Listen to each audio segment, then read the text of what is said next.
right, what I'd like to finish up with is an example to calculate the necessary range of stirrups and draw the actual profile view of what that would look like. I'm not going to give you the equations to work with to calculate the spacing or the steel design value, but what I will do is give you what those values would be. If I give you the values, you should be able to use the geometry of this curve to solve the range of the stirrups there. So what we want to do here is identify some of our given values. So for this problem today, I'm going to give you that our design shear, well actually let's give you the maximum shear. Maximum shear VU is equal to 35.84 kips. Let's go ahead and identify that we're going to deal with a 16-foot long beam that's got a uniform distributed load on it, and also let's assume that the width B is equal to 10 inches and that the height D is equal to 20 inches. And just a reminder, that goes to not to clear to the bottom, just to the reinforcing steel. If I'm dealing with recall on here that I've got a triangle that has my VU value at the top, and it would have 8 foot worth of length on this part of the diagram. However, I just want to go ahead and convert that to inches, and so 8 feet is the equivalent of, whoops, multiply by 12. 8 feet is the equivalent of 96 inches. I'll just make a note here that that's 8 feet. And because I gave you the VU value, we're also going to substitute that in. We'll just go ahead and write it here, 35.84 kips. I've got one triangle. If you come back to the design triangle, that's the outer triangle that I'm looking at here. We could also draw an interior triangle right here. I'm going to sketch it in there. And this would be a similar triangle, meaning the geometric ratios are the same, but allows us to look and figure out what the design VU is. Notice that the distance in the x-axis down here at the base would be the 96 inches minus the D value that shows up there. And so if we come back over here, and I'll draw it a little bit smaller because it is a little bit smaller. This is design, whoops. This is the design VU, that's what we're trying to solve. And I know that this one is 96 inches minus 20 inches as the distance down there. Now, using similar triangles, we know that 35.84 over 96 is equal to the design VU over 96 minus 20.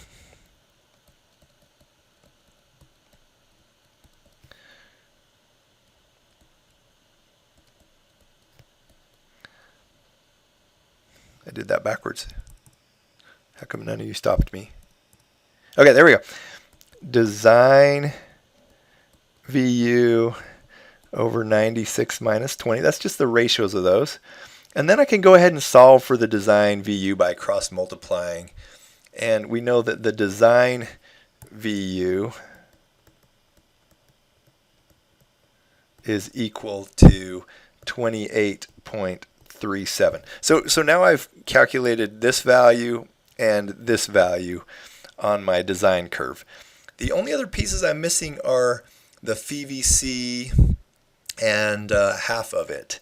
So we could go ahead and use the equation I gave you a little bit ago for concrete capacity. We'll go ahead and just give you the value. So like I said, I'm not going to have you do any calculations here. FVC is equal to 16.43 kips. And if we took 1/2 of that value right there, this one you can calculate on your own, you'd get 8.22 kips. A little bit of round off error there. Again, I've got to use similar triangles here to figure out how much room I have left over. And what I'm calculating now is a smaller, I'm gonna draw it in red this time on the design curve, but I'm calculating this triangle way down here in the corner relative to either of those other two triangles. So we'll go ahead and we'll use the big triangle again. So this one was 96 inches right here, and I've got my value of VU up here at the top, 35.84 kips. And my itty bitty triangle down here in the front corner, we're just going to call this value X. That's what I'm trying to solve right now. And we're going to put the top of this one as 1/2 FVC, which is equal to 8.22 kips. And again, we can do the ratio of these two values relative to each other. 35.84 kips over 96 inches is equal to 8.22 kips over X. I want to solve X, cross multiply, make sure we get the X along the top. X equals 22 inches. And so because that, go back to my design curve, notice the range plus that little X value that I just solved right there is equal to 96 inches. Then my total range equals 96 inches minus the 22 inches, which means I need 74 inches worth of stirrups for this particular problem. So let's quickly summarize what I've got here. Don't want that color. Just so everybody can see the final design curve here. 35.84 kips up here at the top, which is my VU. Design VU equals 28.37 kips. My FVC equals 16.43 kips. My 1/2 FVC equals 8.22 kips. Of course, we drew a line all the way across there, dropped it down, and this meant that my range of stirrups right there equals 74 inches, for which I would need to have reinforcement along there. So what would this actually look like when we build the beam? Let's do that in this last section. I'm going to make the beam just a little bit longer this time. This represents still half of the beam, meaning just the left half, so 96 inches. And let's say that we calculate the spacing. Spacing equals, well, actually, before we do that, let's figure out what our max spacing is. Max spacing, if we come up and look at the profile or cross-section of our beam right here, max spacing was the D divided by 2. This thing's 20 inches tall, and so max spacing equals D divided by 2. 10 inches is the furthest apart that I can get these. If I determined that I needed a spacing of 8 inches in my calculation, then I'd have to go with 8 inches all the way across there. For this example, let's assume that when we calculate spacing, and we'll just note this is calculated. I haven't given you the equation. I'll just give you a value that you'll be expected to use. Spacing in this case equals 4.74 inches. That's bigger than the 10 inches, so we'll just go with the maximum spacing. Now, here is one key that you need to know right here. Where does the first stirrup go? First stirrup goes at S/2. Whatever spacing you have, that's where the first stirrup will go. And so because my spacing is 10 inches, then the first stirrup would go at 5 inches.